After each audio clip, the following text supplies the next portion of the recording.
শ্রীমদ্ ভাগবত যথাযথ দশম অধ্যায় বিভূতিযোগ ৩০ নম্বর শ্লোক।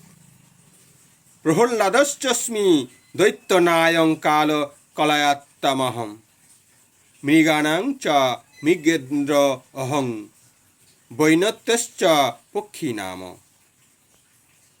দৈত্যদের মধ্যে আমি ভক্তিমান প্রহ্লাদ, বশীকারীদের মধ্যে আমি কাল, পশুদের মধ্যে আমি সিংহ এবং পক্ষীদের মধ্যে আমিও গরুড়।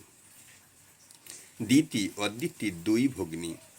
অদিতির পুত্রদের বলা হয় আদিত্য এবং দিতির পুত্রদের বলা হয় দৈত্য।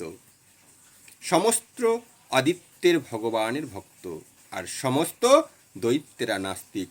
যদিও প্রহ্লাদ দৈত্যকুলে জন্মগ্রহণ করেছিলেন, কিন্তু তা সত্ত্বেও তার শৈশব থেকেই তিনি ছিলেন মহান ভগবত ভক্ত।